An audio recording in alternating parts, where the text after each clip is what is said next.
अस्सलाम वालेकुम नाज़रीन, आप देख रहे हैं पाकिस्तान टेलीविजन न्यूज़। प्रोग्राम है दुनिया के साथ और मैं हूं आपके साथ आपकी मेज़बान आसमा इकबाल। नाज़रीन, आज की सबसे बड़ी खबर जो दुनिया भर में रही है, बहुत ज़्यादा डिस्कस की जा रही है, अभी भी पूरा का पूरा जो मीडिया हमें दिखाई देता है दुनिया भर का वो इसी पर फोकस किए हुए है।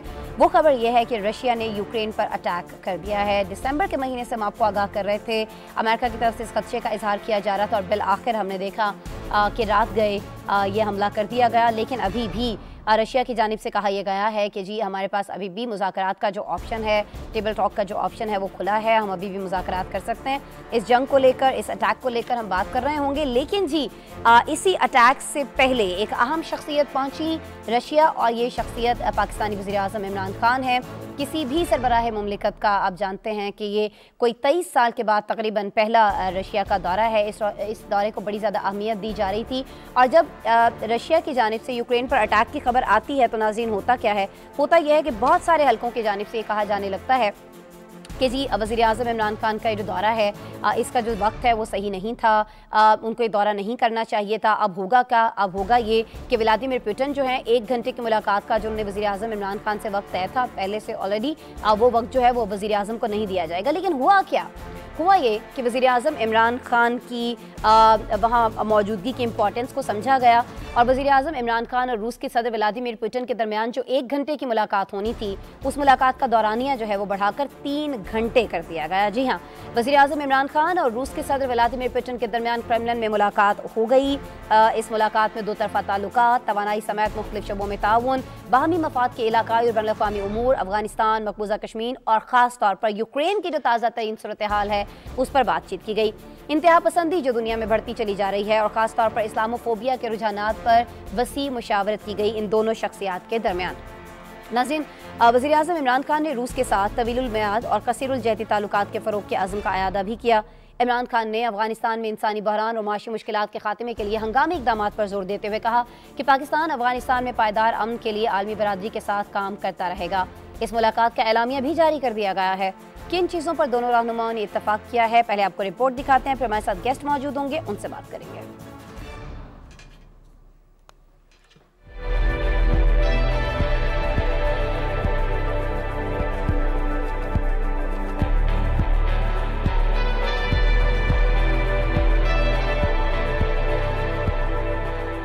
वज़ीर-ए-आज़म इमरान खान मॉस्को के सर्द मौसम में क्रेमलिन पहुंचे तो रूस के सदर व्लादिमीर पुतिन ने इंतहाई गर्मजोशी से उनका इस्तकबाल करके माहौल को गर्मा दिया। वज़ीर-ए-आज़म इमरान खान ने रूस के सदर से हालिया महीनों टेलीफोन पर होने वाली बातचीत का हवाला देते हुए इस एतमाद का इजहार किया कि 2 तरफ़ा ताल्लुकात का मुस्बत रुख मुस्तकबिल में भी आगे बढ़ता रहेगा। उन्होंने कहा कि बाहमी एतमाद और हमआहंगी से मुख्तलिफ शोबों में 2 तरफ़ा ताउन को मज़ीद वसअत मिलेगी। वज़ीर-ए-आज़म ने पाकिस्तान और रूस के दरमियान अहम इक़्तिसादी मनसूबे पाकिस्तान स्ट्रीम गैस पाइपलाइन की अहमियत का जिक्र करते हुए तवानाई से मुतालिक मुमकिन मनसूबों में ताउन पर तबादला ख्याल किया और कहा कि पाकिस्तान रूस के साथ तवीलुल मुद्दत कसीर जहती ताल्लुकात इस्तवार करने का ख़्वाहां है।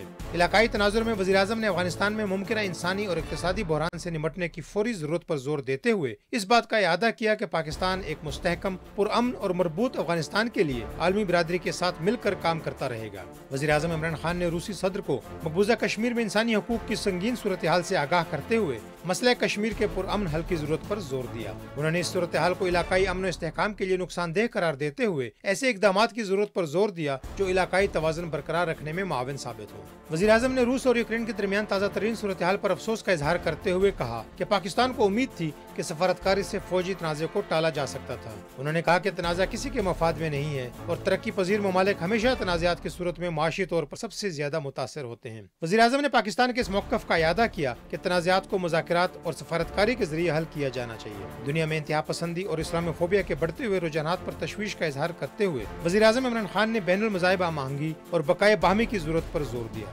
उन्होंने कहा कि रूसी सदर का मुसलमानों के नबी करीम सल्लल्लाहु अलैहि वसल्लम के साथ मोहब्बत के जज्बे का एहतराम लायक सताइश है। उन्होंने कहा कि बैनुल मज़ाहिब हमआहंगी और तमाम मज़ाहिब का एहतराम मुआशरों के दरमियान हमआहंगी और अमन के लिए नागुज़ीर है।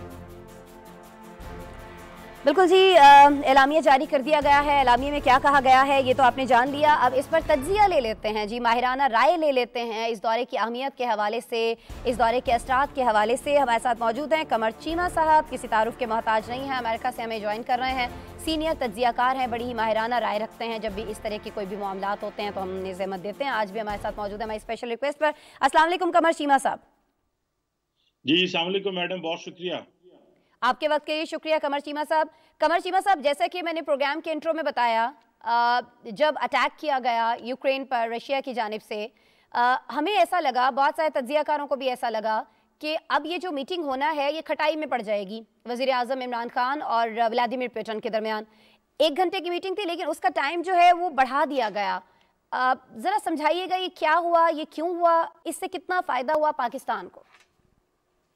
जी बहुत शुक्रिया। देखिए, सबसे पहले तो आपको इस चीज का पता होना चाहिए कि जो भारत की अखबार है द हिंदू, उन्होंने ये फेक न्यूज चलाई कि शायद इमरान खान साहब का जो दौरा है वो कैंसिल हो गया है, या इमरान खान साहब जो है वो हालात वहां पे इस तरह के हो गए हैं कि इमरान खान साहब बगैर मिले ही पुतिन साहब से वापस आ रहे हैं, जो कि जाहिर बात है जिसकी वजह से इंफॉर्मेशन मिनिस्टर को और बाकी लोगों को इसके ऊपर थोड़ी इफेक्टिव डिप्लोमेसी करनी पड़ी, पब्लिक डिप्लोमेसी या मीडिया से एंगेजमेंट करनी पड़ी। एक बात। दूसरी बात यह है कि इमरान खान साहब को स्पेशली बुलाया गया था और प्रेसिडेंट पुतिन को भी तो पता था कि वो किस तरह के जो नेशनल सिक्योरिटी डिसीजंस ले रहे हैं, उनको पता था वो यूक्रेन के हवाले से क्या कर रहे हैं। 2 दिन पहले उन्होंने 2 रियासतों को रिकॉग्नाइज किया, और आपको पता है कि इससे पहले जो पाकिस्तान के सफीर हैं डॉक्टर न्योल खोखर साहब यूक्रेन में, वो यूक्रेन के डिप्टी फॉरेन मिनिस्टर को मिलके इमरान खान साहब के विजिट के हवाले से उन्होंने ब्रीफ कर दिया हुआ था।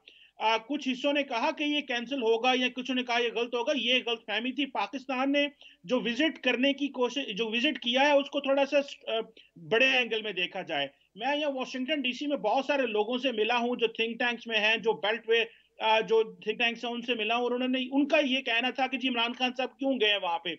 लार्जर तासुर वॉशिंगटन में ये था, जो थिंक टैंक्स की बात करूं, गवर्नमेंट का तासुर और है, थिंक टैंक्स का तासुर और है। थिंक टैंक्स ये समझते हैं कि जी इमरान खान साहब को वहां नहीं जाना चाहिए था और ये बड़ा इन्होंने गलत किया है, ये इनकी स्ट्रैटेजी गलत है। और लेकिन जो गवर्नमेंट है यहाँ पे, जो स्टेट डिपार्टमेंट है, जो नेड प्राइस साहब की स्टेटमेंट आई है जो यहाँ पे स्टेट डिपार्टमेंट में, उन्होंने ये कहा कि हमने पाकिस्तान को बता दिया है कि हमारे क्या कंसर्न है, इसके अलावा हम कुछ नहीं कहेंगे। सो इसका मतलब यह है कि इससे पहले अगर आप थोड़ा चले जाएं तो आपको पता है कि जब इमरान खान साहब चीन थे तो नेड प्राइस ने स्टेटमेंट दी थी कि पाकिस्तान हमारा स्ट्रेटेजिक पार्टनर है। सो यहाँ पे थिंक टैंक्स ये तासुर देना चाह रहे हैं कि पाकिस्तान वेस्टर्न ब्लॉक से निकल के चाइना और रशियन ब्लॉक में जा रहा है। लेकिन मेरा ख्याल है कि जो इंप्रेशन जो बनता जा रहा है वो गलत है। इंप्रेशन ये है शायद कि पाकिस्तान जो है वो अपने आप को एक बैलेंस पोजीशन देना चाहता है जिसमें वो दुनिया के तमाम ममालिक से लिंक रखना चाहता है।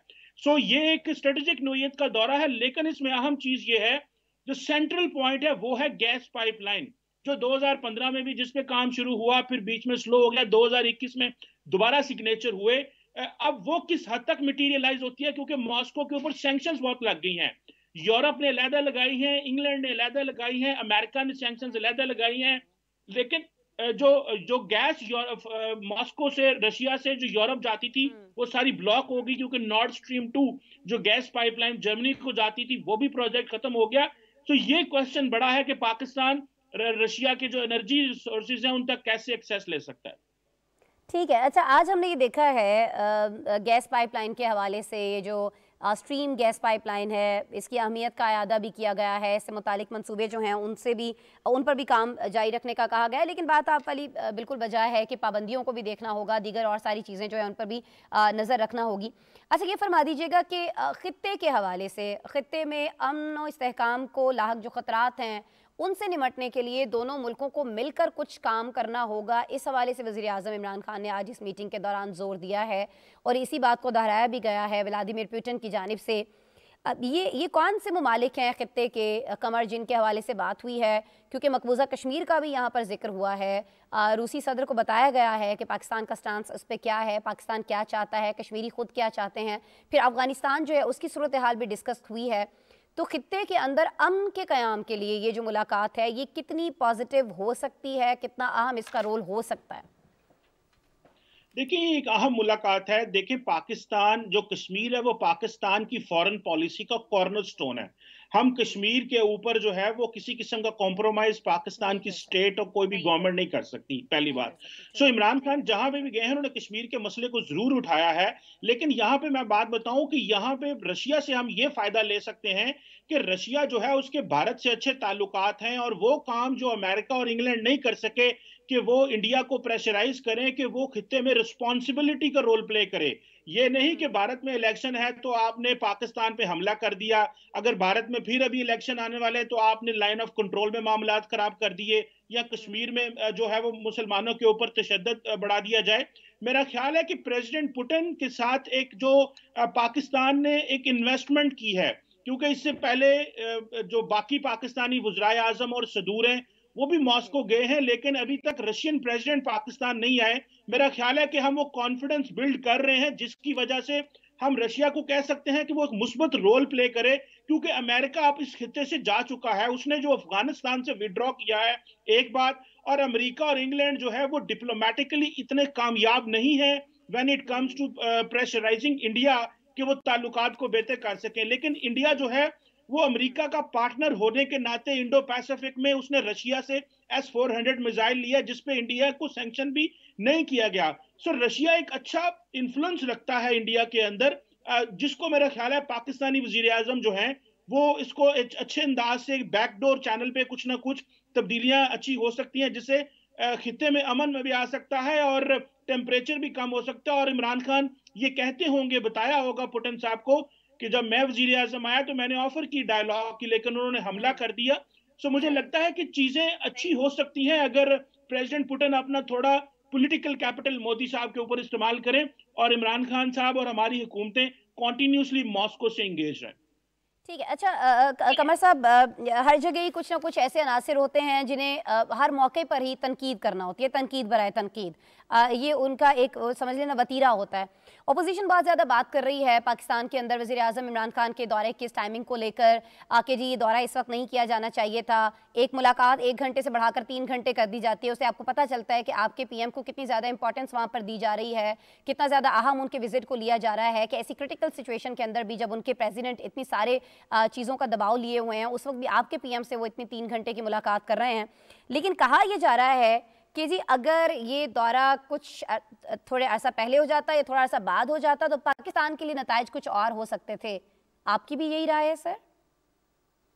देखिए दौरा जो है टेक्निकली तो देखा जाए दौरा पहले डिजाइन हुआ, ये रशियन प्रेसिडेंट पे था कि वो अपना जो यूक्रेन के ऊपर जो मिलिट्री जो उन्होंने जो इन्वेजन की बात की है वो इसको थोड़ा डिले कर सकते थे, ये पाकिस्तान के कंट्रोल में नहीं था। टेक्निकली ये बात तो हमारे कंट्रोल में नहीं है, ये उनके कंट्रोल में है, क्योंकि उन्होंने फैसला करना है कि उनकी क्या नेशनल सिक्योरिटी चॉइसेस हैं, ये पाकिस्तान नहीं कह सकता था। हाँ, इमरान खान साहब का ये था कि जो वहां पे डिप्टी फॉरेन मिनिस्टर ने जो है वेलकम किया, इसके अलावा और क्या करना चाहिए ऑपोजिशन जो है। देखिए जो नेशनल सिक्योरिटी के मामलात होते हैं उसमें क्रॉस द बोर्ड तमाम सियासी जमातों को एक कंसेंसस पैदा करना चाहिए, ये हमारी बड़ी बदकिस्मती है। हाँ, हमारे मसाइल हैं, हम ईरान से गैस पाइपलाइन नहीं ले सके क्योंकि अमेरिका की सैंक्शंस थी।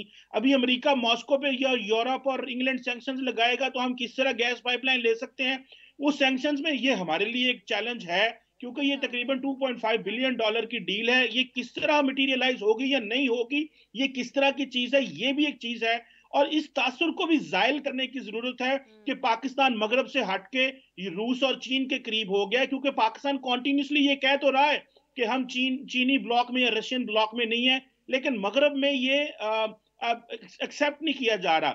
इंपॉर्टेंट चीज ये होगी कि अगर इमरान खान साहब यूरोप के विजिट करें, क्योंकि इमरान खान साहब जब से वजीर आजम बने हैं उन्होंने यूरोप का कोई विजिट नहीं किया आज तक, ना वो इंग्लैंड गए हैं, यूरोप का सिर्फ एक विजिट किया। मेरा ख्याल है 3.5 साल की प्राइम मिनिस्टरशिप में उनको जाना चाहिए था, इंगेज करना चाहिए।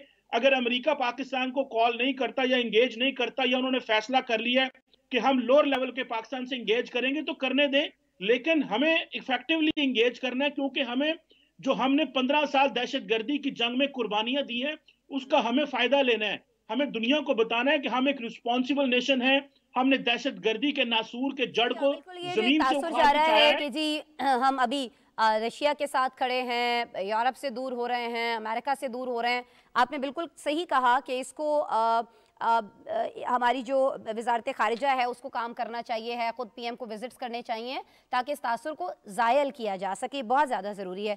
बहुत शुक्रिया कमर चीमा साहब, आप हमारे साथ मौजूद थे, सीनियर तज्ज़ियाकार अमेरिका से हमें ज्वाइन कर रहे थे, बात कर रहे थे जी पीएम के रशिया विजिट के हवाले से। और जब रशिया की बात हो रही है, जो भी मैंने प्रोग्राम के शुरू में भी आपको बताया कि हुआ तो वही है जिसका डर था, जिसका बार बार अमेरिका की जानिब से भी कहा जा रहा था। रूस अलबत्ता इसकी तरदीद करता रहा, लेकिन बिल आखिर रूस ने यूक्रेन पर हमला कर दिया।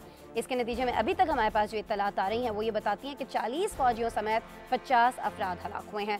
यूक्रेन की प्रेसिडेंसी की जानिब से जारी बयान में हलाकतों की तस्दीक भी कर दी गई है। रूस ने यूक्रेन के एयर डिफेंस सिस्टम को भी निशाना बनाते हुए इसे तबाह कर दिया है, ये दावा किया जा रहा है। लेकिन यूक्रेन ने जवाबी कार्रवाई में 5 रूसी तैयारे और एक हेलीकॉप्टर तबाह करने का दावा किया है। रूसी सदर व्लादिमीर पुतिन की जानिब से ज़मीनी ऑपरेशन शुरू किया गया और मुखालिफिन को खबरदार भी कर दिया गया कि किसी ने भी फौजी कार्रवाई में मुदाखलत की तो नतीजा संगीन होगा। रूस और यूक्रेन के दरमियान बढ़ती कशीदगी पर दुनिया की तवज्जो मरकूज है। इस पर हमारे पास एक पैकेज मौजूद है, पहले आपको वो दिखाते हैं, फिर इस पर और बात करेंगे।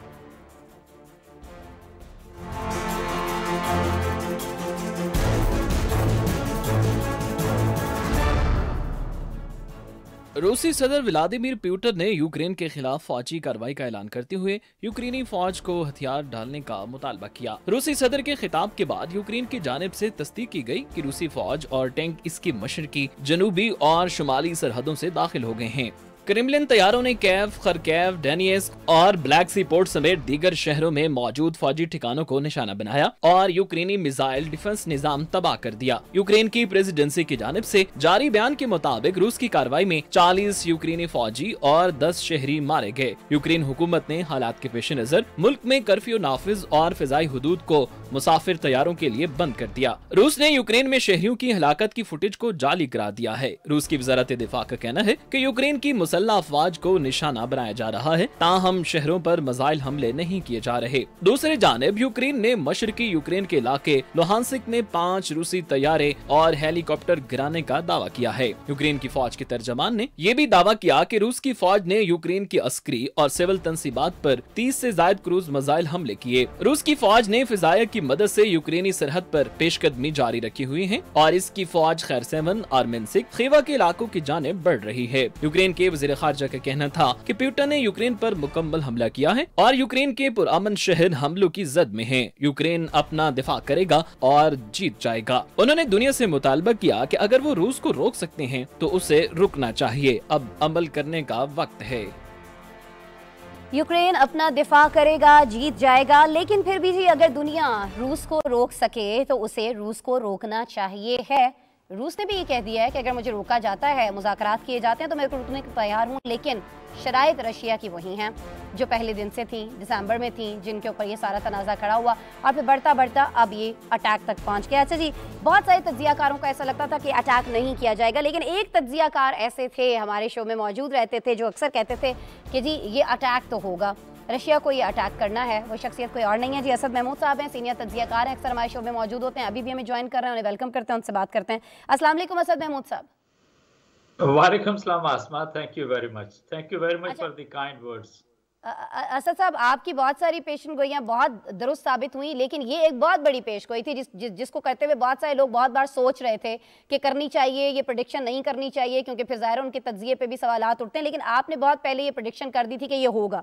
चलिए जी, ये अब हो गया, लेकिन अब ये क्यों हो रहा है कि एक तरफ तो पुतिन ज़मीनी ऑपरेशन शुरू करने के बाद मुखालिफिन को खबरदार करते हुए दिखाई दे रहे हैं कि किसी ने भी फौजी कार्रवाई में मुदाखलत की तो नतीजा बड़ा संगीन होगा, और दूसरी जानिब रूसी वज़ीर ख़ारिजा सरगेई लावरोव खुद कह रहे हैं कि रूसी अफवाज की यूक्रेन पर हमले के बावजूद रूस जो है मुज़ाकरात के लिए तैयार है। क्या होने जा रहा है? मुज़ाकरात होंगे, वापसी हो जाएगी या नहीं? सूरत हाल और कशीदा होगी असद साहब। बिस्मिल्लाहिर्रहमानिर्रहीम। मैं समझता हूँ कि ये जब तक रशिया या प्रेसिडेंट पुतिन जो हैं वो अपने रिक्वायर्ड ऑब्जेक्टिव तक नहीं पहुँचते या अपने मुकर्रर अहदाफ हासिल नहीं करते, I am sure is not going to stop. मेरा ख्याल है कि चाहे बाइडन की बात करें या ओके जी नेटो के इससे हट के जो ममालिक के सरबराहान हैं उनकी बात करें, प्रॉब्ली उन्होंने टोटली पुतिन को मिसरीड किया, उनकी पर्सनालिटी को, उनके परसेप्शन को, उनकी स्ट्रेंथ को, और दैट इज़ द रीज़न। देखे ना, बहुत खूबसूरत उनकी मूव थी। उन्होंने पहले क्या कहा जी कि ये जो दो मुल्क हैं, इनको जो ईस्टर्न स्टेट्स थी इसकी यूक्रेन की, उनको उन्होंने कहा जी कि हम इंडिपेंडेंट कंट्री के तौर पे तस्लीम करते हैं। दुनिया ने कहा जी हाँ, हम इन पे सैंक्शंस लगाएंगे और मेरा ख्याल है अब इसके बाद रशिया कुछ नहीं करेगा। And at the same time Russia ने अपनी 100% प्रिपरेशन जो है वो मुकम्मल कर ली थी कि yes they were prepare to go into offensive. और अगर आपको याद हो, हमने तो ऑलमोस्ट को महीना डेढ़ दो पहले आपसे जब डिस्कशन हुई थी तो यही हमारी बात हुई थी कि जब हर तरह के वो जो वॉर एलिमेंट्स हैं वो वहाँ पर मौजूद हैं सरहद के ऊपर और अपनी अपनी जगह पे मौजूद हैं, सो दैट मीन वैसे तो नहीं एक लिहाज से अपनी फौजों को मूव करके आगे लेकर आए, certainly there is purpose behind. फिर एक और मैं आपसे अर्ज करना चाहूँगा, ये जो नेटो है ना, जिसका नेचुरली अमेरिका भी हिस्सा है, 30 ममालिक हैं इसके। आप यकीन मानिए ये ऐसा लगता है कि वो ना पुराने ज़माने की जैसे मूवीज़ नहीं होती थी, वो 25-30 बदमाश इकट्ठे हो जाते हैं और मुल्कों को ताकतो ताराज कर देते हैं। दे exactly did basically in the middle east की अगर आप बात करते हैं, अफगानिस्तान को लें आप, इराक को लीजिए, लीबिया को लें, सीरिया को ले लें, and naturally there was nobody कि उनको कुछ चैलेंज कर सके। मैं कल CNN देख रहा था, सुबह भी देखा, बिल्कुल एग्जैक्टली वही था जब उनको इराक पे आपने इन्वेड करते हुए देखा अमेरिका को, और फॉर दैट मैटर यूके को, और जिस तरह की उनकी वो तबसरे कर रहे थे, जो सारा कुछ हो रहा था और उनकी ड्रामाबाजियां, बिल्कुल एग्जैक्टली उसी तरीके से मैं सारी चीज़ों को देख रहा था। ये है वो वेस्टर्न मीडिया, ये है वो अमेरिकन मीडिया जिन्होंने हाइप क्रिएट की है। And actually who is going to suffer then? Certainly the Ukrainian people are going to suffer. Why? Because of the poor leadership of the Ukraine. आप ये देखिए ना कि रशिया उनके बिल्कुल साथ मौजूद है, और आप ये देखें कि उसके साथ जिस तरह ईस्टवर्ड मूवमेंट को आपने देखा नेटो की, तो उनको समझ तो आनी चाहिए थी ना कि अगर आप नेटो जो है वो रूस की सरहदों पर पहुंच गया है तो डू यू थिंक मतलब he is not going to react, he is not going to retaliate? Certainly it had to do it. Nobody else other than Putin could do it. And mind you, Putin is the one कि Russia को जिस बुरे हालात में इस leader ने take over किया और बिल्कुल एशेस से उठा के आज वो जिस लेवल पे लेके चले गए हैं, मैं यकीन मानिए पूरी दुनिया के अंदर इस वक्त लीडरशिप के अंदर अगर देखा जाए पुतिन के मुकाबले का हकीकत में कोई नहीं है। आई जस्ट फील कि जी जब आप जिस तरह से उनकी बॉडी लैंग्वेज है ना असद साहब, इस सारे मामले के अंदर जो उनकी बॉडी लैंग्वेज है वो बहुत ज्यादा इंप्रेसिव है। अब देखें एक जो मुलाकात 1 आवर की होना थी उसको 3 आवर्स कर दिया गया हमारे प्राइम मिनिस्टर के साथ, और उसके अंदर वो इतने रिलैक्स्ड दिखाई दे रहे थे कि कोई उनको देख के ये नहीं कह सकता कि जी ये उस मुल्क का प्रेसिडेंट है जिसने अभी रात में दूसरे कंट्री के ऊपर अटैक किया हुआ है। बहरहाल ये तो उनको कहा जाना चाहिए उनके बारे में जो यकीनन आपने भी फरमाया। अच्छा ये फरमा दीजिएगा असद साहब, अभी आपने एक बड़ी बात कही कि जी तब तक रशिया पीछे नहीं हटेगा जब तक वो अपने अहदाफ हासिल नहीं कर लेता। मैं जानना चाह रही हूँ हमारे देखने वालों के लिए बताइएगा क्या अहदाफ हैं। शुरू से हम देख रहे थे रशिया ये कहता चला है कि जी मैं तो अटैक करना ही नहीं चाहता हूँ, मैं तो बस उन चीज़ों से उन शराइत पे रखना चाह रहा हूँ यूक्रेन को, बाकी लोगों को जो हैं जिनसे उनको इनहराफ नहीं करना चाहिए, लेकिन चूंकि वो इनहराफ करें तो फिर मुझे अटैक करना पड़ेगा। अब क्या अहदाफ है सर? और फिर नेटो की जानिब से भी बताइएगा, कहा यह गया है नेटो इत्तेहाद के ममालिक की जानिब से कि आर्टिकल 4 जो है उसको फ़ाल किया जाए, जिसके मुताबिक नेटो जो है अपने इत्तेहादी ममालिक को हंगामी मदद फराहम करने का पाबंद है। इसको अगर फ़ाल कर दिया जाता है किस तरह की हंगामी मदद होगी? क्या रशिया को निशाना बनाया जाएगा? वहाँ पर ये लोग जाएंगे? क्या सिचुएशन होगी सर नेक्स्ट? देखिए पहले तो मैंने आपसे अर्ज किया ना कि एक लीडरशिप का फुकदान है जो कि आपको यूरोप के अंदर नजर आता है। अभी तो जर्मनी ने बड़ा, जिसको कहते हैं शुल्ज ने, बड़ा खुशी से कहा जी कि नहीं हम तो नॉर्थ स्ट्रीम जो है 2 उसको बंद करने जा रहे हैं, हम उसकी वेरिफिकेशन का लेटर नहीं देंगे और ये सारा कुछ नहीं होगा। आप यकीन माने कि इसके अंदर अदर देन दी यूक्रेन की मैंने आपसे बात की, it's the Europe which is going to suffer. America तो आता है ना, वो हर मुल्क के अंदर तबाही और बर्बादी फैलाई और एंड पे नेट रिजल्ट यही होता है कि जो उसके हिस्से में आता है वो लेके साइड पे हो जाता है, या अमेरिका होता है या फिर आप एक लिहाज से यूके को देखते हैं। मैं हकीकत आपसे मैं बताऊं, जो आपने कहा ना उसके अहदाफ क्या हैं, अहदाफ तो देखो बड़ा क्लियर है। उसने कहा था जी कि नेटो की इस वर्ड मूवमेंट नहीं होनी चाहिए, उनके नेटो के अड्डे नहीं होने चाहिए, और उसी के साथ उन्होंने कहा जी कि यूक्रेन को किसी सूरत के अंदर आपने इसका नेटो का हिस्सा नहीं बनने देना। वाई? बिकॉज उसके साथ तो फिर सरहद जुड़ी हुई है, बहुत बड़ी लंबी सरहद है एक लिहाज से। तो मैं ये आपसे ज़रूर कहूँगा कि कोई ये अगर कहता है जी कि नहीं वो तो डॉनबस तक जो है वो अपने आप को महदूद रखेगा Russia, nothing of that kind. I am sure कि ये रोज़ का जो जिसको कहते हैं ना कि ये सिलसिला बुखार चढ़ रहा होता है यूरोप को भी और अमेरिका को भी कि जी उनको यूक्रेन की बड़ी फिक्र है। आप ये इमेजिन करें, यूक्रेन से उन्होंने एग्रीमेंट किया था, मैं आपको ये भी रिमाइंड कराना चाहूँगा कि जी आप अपने एटमी हथियार जो है वो हम सारे के सारे हमें दे दें और आपकी जो सिक्योरिटी है उसकी हम गारंटी देते हैं, yes we will stay with you. और आप मुझे बताएं ना, अगर आज सब कुछ हो रहा है यूक्रेन में, तो where are the NATO people, where is America, कि जी सिर्फ वो धमकियां देना हम ये कर देंगे वो कर देंगे। ये वो प्रॉब्लम है जो इस वक्त अमेरिका की और फिर नेटो की लीडरशिप के अंदर नजर आती है। उन्होंने मिस रीड किया, उन्होंने मिस कैलकुलेट किया, उनकी पर्सनालिटी को उन्होंने गलत स्टडी किया, and that is the reason के जो अगर मिसरीड किया गया, कहाँ पर क्या गलती हुई, ये तो चले आने वाला वक्त भी बता देगा। लेकिन एक चीज़ जो है जो मैं आपसे पूछना चाह रही हूँ असद साहब, वो ये है कि यूक्रेन की तरफ से बड़े दावे किए जा रहे हैं, खासतौर पर अपने दिफा को लेकर कहा जा रहा है कि जी हम ये जंग जीतेंगे, हम पर कोई इस तरह से मुसल्लत नहीं कर सकता है जंग को, लेकिन अभी भी हम इस पोजीशन में हैं कि हम दिफा कर सकें। क्या रूस की दिफाई ताकत का मुकाबला किया जा सकता है? यूक्रेन की जानिब से नहीं किया जा सकता, मैं इस पर यकीनन आपसे बात करूंगी। लेकिन सर मुझे आपसे कुछ आलमी मार्केट के हवाले से भी बात करनी है, आपकी बड़ी गहरी निगाह है उसके ऊपर भी। सिर्फ ये नहीं है कि आप जंग की सूरत हाल को देख रहे हैं, आप उसके जो इम्पैक्ट्स आ रहे हैं, जो चीज़ें उसके बाद असरात आ रहे हैं, उसको भी देख रहे हैं। पहले मैं चाहूँगी नाजरीन को हम ये बता दें, सर आपकी मौजूदगी, आप प्लीज़ हमारे साथ ही रहिएगा। नाज़रीन, रूस यूक्रेन कशीदगी के असरात जो हैं वो आलमी मार्केटों में भी पहुँच रहे हैं। तेल की कीमतों की बहुत ज़्यादा बात की जा रही है जो $100 फी बैरल से भी ऊपर चली गई हैं। सोना जो है वो $25 फी ऑन्स बढ़ गया है। गंदम की कीमतों में भी इजाफा हो गया है। स्टॉक मार्केट में क्रैश होने के साथ एशियाई मुल्कों की करेंसी की कदर में भी बहुत कमी रिकॉर्ड की जा रही है। आज आलमी मार्केट में सूरत हाल क्या रही है ये पहले जान लेते हैं, फिर आगे सूरत हाल क्या हो सकती है ये असद साहब हमें बताएंगे।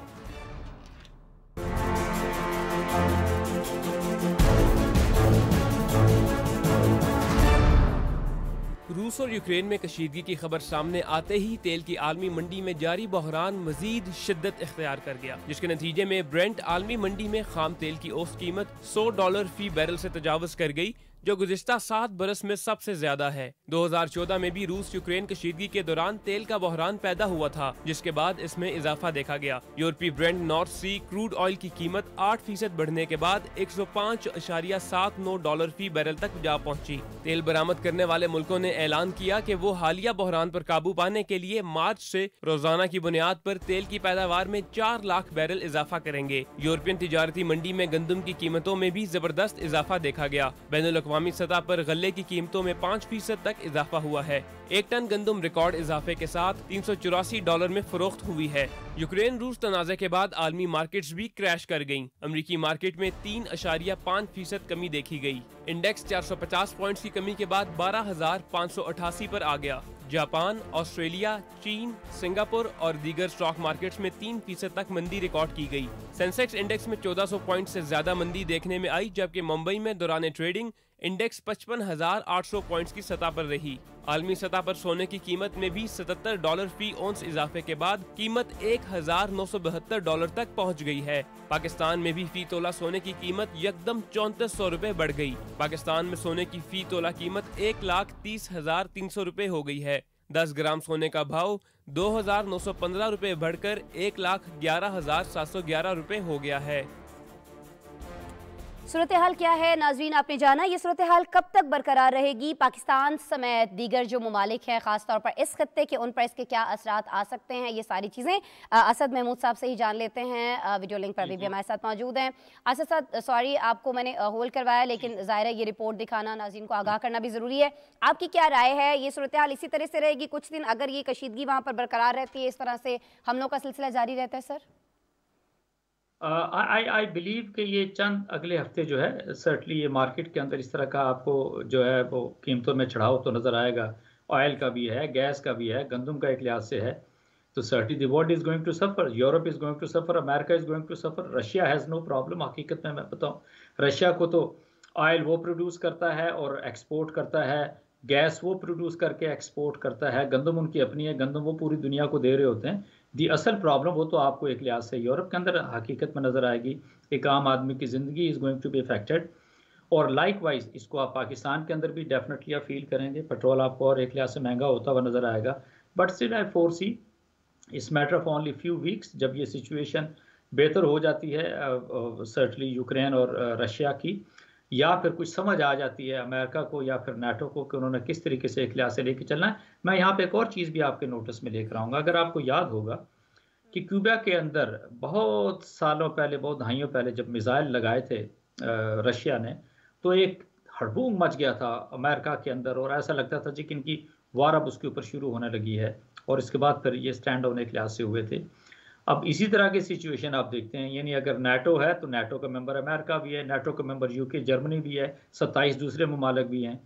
तो अगर ये सारे इकट्ठे होके तो रशिया की सरहद के ऊपर आके बैठ जाएंगे, एंड वन सेज कि जी नहीं रशिया और फिर then a leader like Putin is going to accept all this, certainly not. तो मैं ये ज़रूर समझता हूँ कि अगले चंद हफ्तों के अंदर यस, ये दुनिया को ये सारा कुछ देखना तो पड़ेगा, महंगाई को भी एक लिहाज से फेस करना पड़ेगा, जिसको अदरवाइज भी कोविड-19 की वजह से बड़ा एक लिहाज से इफेक्ट आया और दुनिया काफ़ी सफ़र कर रही है इसकी वजह से। बट आई स्टिल बिलीव कि ये अब भी चाहिए था, ये मामलात यहाँ तक नहीं आने चाहिए थे, इस जंग तक नहीं आने चाहिए थे। अच्छा सर, अब ये आ चुके हैं, आपने कहा कि जो मार्केट की सूरत हाल है, स्टॉक मार्केट है, ऑयल प्राइसेस हैं, दीगर अशिया की कीमतें हैं, वो अभी 2 हफ्ते में क्या रहेगा वो तो आपने बता दिया। ये यूक्रेन जिस दिफाई ताकत का जिक्र कर रहा है, दावा कर रहा है, ये कब तक रहेगी उसके पास? आपको लगता है कुछ और दिन निकाल पाएंगे वो इसमें? देखिए ना, मैं ऐसे बताऊंगा कि 2014 के बाद से ना, जब क्रीमिया का सिलसिला हुआ था, तो स्पेशली यूके ने और फिर अमेरिका ने काफ़ी असला पंप इन किया था वहाँ पर यूक्रेन के अंदर। एक तो वो वहाँ पर असला, अभी रिसेंटली उन्होंने एंटी टैंक मिसाइल्स जो हैं वो वहाँ पर लेकर आए हैं यूके वाले, साथ कुछ ना कुछ उनका ओके ट्रूप्स भी ऑलमोस्ट 2 लाख से कुछ ही ज़्यादा हैं।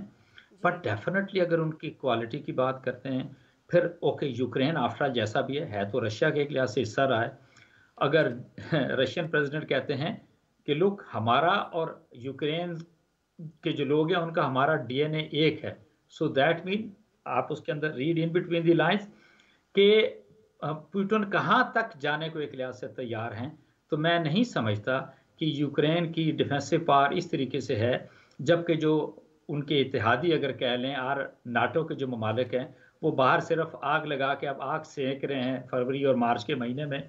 तो आप ये देख लें कि सिचुएशन एक लिहाज से किस तरह होगी। Who is going to suffer? Certainly Ukrainian suffer करेंगे, बट मैं ये ज़रूर आप कहूँगा कि ये जो सिलसिला चला है तो ऐसा नहीं होगा कि इसको वो हाफ बेक पोजीशन के अंदर जो है वो पुतिन छोड़ देंगे। मे भी दुनिया की कोई और लीडरशिप होगी वो तो हाफ ही चीज़ों को छोड़ेंगे। और खास तौर पर जिस तरह से आपने अपनी गुफ्तगू के आगाज में सर पहले फरमा दिया था कि जो उनके अहदाफ हैं वो जब तक वो हासिल नहीं कर लेते हैं तब तक वो इससे पीछे नहीं हटेंगे, चाहे जितने मर्जी मुज़ाकरात कर लिए जाएं। बहरहाल नज़र आप भी रखे हुए हैं सर, और आपसे आपका तज्जिया हम भी ले रहे हैं, आवाम तक पहुंचा रहे हैं। बहुत शुक्रिया असद महमूद साहब। देखते हैं सिचुएशन किस जानिब जाती है। आपको दोबारा से यकीनन हम ज़हमत दे रहे होंगे। Thank you so very much, आज आप हमारे साथ मौजूद थे, अपना टाइम आपने निकाला हमारे प्रोग्राम के लिए। असद महमूद साहब सीनियर तज्जियाकार, उनका तज्जिया आप सुन रहे थे। ये वही शख्सियत हैं जिन्होंने हमारे प्रोग्राम में बारहा ये कहा था कि जी ये अटैक होगा होगा होगा, और ये अटैक हुआ है।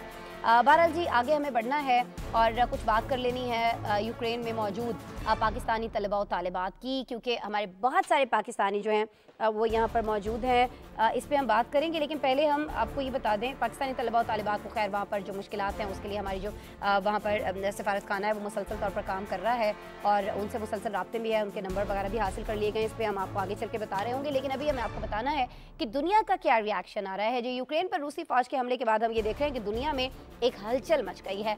अमेरिका और यूरोप समेत दीगर मगरबी मुल्कों ने मॉस्को को खबरदार किया कि यूक्रेन पर हमले की रूस को भारी कीमत अदा करना पड़ेगी। अक़वाम मुत्तहिदा ने रूस से फौरन जंग रोक देने की अपील की है। अस्करी इत्तेहाद नेटो के सरबराह ने रूस के हमलों को दानिस्ता और सोची समझी साजिश करार दे दिया है।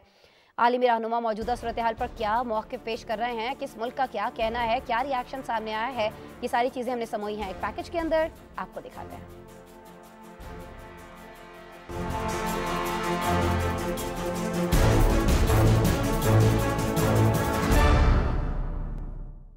रूस के यूक्रेन पर हमले की आलमी रहनुमाओं ने मजम्मत की है। अमेरिकी सदर जो बाइडेन ने शदीद रद्द-ए-अमल देते हुए कहा कि यूक्रेन पर रूसी हमला तबाहकुन इंसानी नुकसान का सबब बनेगा।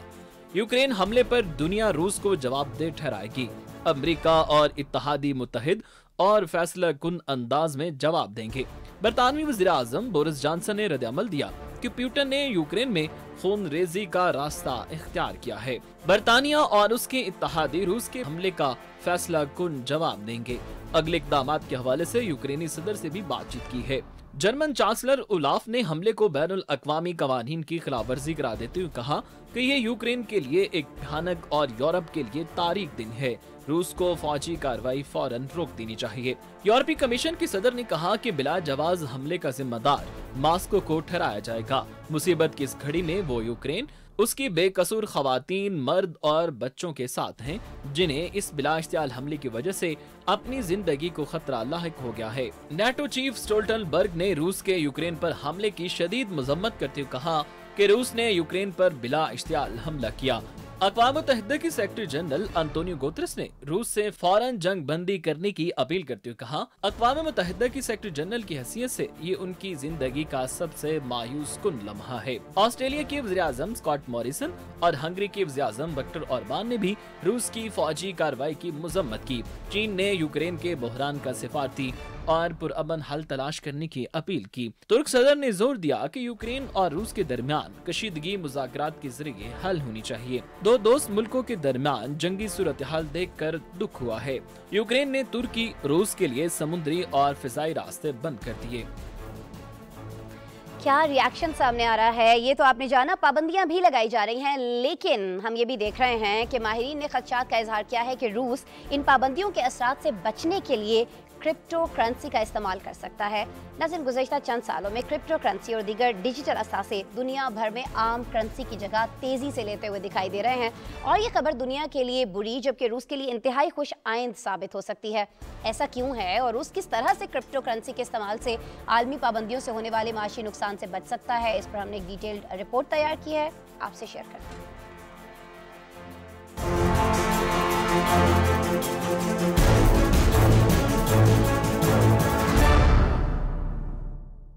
2014 में जब क्रीमिया पर रूस के हमले के बाद अमेरिकी शहरियों पर रूसी बैंकों, तेल और गैस के डेवलपर्स और दीगर कंपनियों के साथ कारोबार करने से रोका तो इक्तिसादी माहिरीन के अंदाजे के मुताबिक मगरबी ममालिक की तरफ से आयद पाबंदियों से रूस को सालाना $50 बिलियन का नुकसान पहुंचा। अब रूस के यूक्रेन के दीगर इलाकों पर हमलों के बाद रूस पर एक बार आलमी पाबंदियां लगाई जा चुकी हैं। गुज़श्ता चंद सालों में क्रिप्टो करेंसियों और दीगर डिजिटल असासों की आलमी मंडी में तेजी देखने में आई है। ये पाबंदियां नाफिज करने वालों के लिए बुरी खबर है और रूस के लिए अच्छी खबर है। इक्तिसादी पाबंदियां अमेरिका और यूरोपीय ममालिक के पास अपने मुखालिफ ममालिक की मईशत पर असरअंदाज होने के लिए सबसे ज्यादा ताकतवर तरीका है। डॉलर दुनिया की रिजर्व करेंसी है और दुनिया भर में अदायगियों में इस्तेमाल होती है। इस वजह से अमेरिका खास तौर पर इक्तिसादी पाबंदियों को सिफारती टूल के तौर पर इस्तेमाल करता आया है। क्रिप्टो और डिजिटल करेंसी के एक्सचेंज और खरीदो फरोख्त में भी ये कवायदो ज़वाबित लागू हैं, लेकिन डिजिटल करेंसी की दुनिया में सारिफीन और ब्रोकर कई तरीकों से हुकाम को चकमा देकर बिना रिडार पर आए पैसे हासिल कर सकते हैं। मनी लॉन्ड्रिंग डिजिटल असासों के जरिए नहायत आसानी से की जा सकती है और रूस इस चीज का भरपूर इस्तेमाल कर सकता है। रूसी हुकूमत दूसरे ममालिक के साथ बराह रास्त तिजारत करने के लिए अपनी जाती डिजिटल करेंसी मरकजी बैंक में तैयार कर रही है, जिसे डिजिटल रूबल का नाम दिया गया है।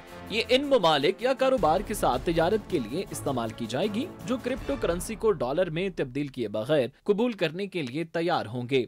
माहिरीन का मानना है कि रूस की इन डिजिटल करेंसियों को चोरी करने और पाबंदियों की वजह से जाया होने वाली आमदनी को पूरा करने में मदद करेगी। इस दुआ के साथ कि मुज़ाकरात हो जाएं, ये जंग किसी तौर रुक जाए। आज के प्रोग्राम का वक्त जो है वो खत्म हो रहा है। कल दोबारा आपसे मुलाकात होगी। अपना बहुत सा ख्याल रखिएगा। अल्लाह ने के बाद।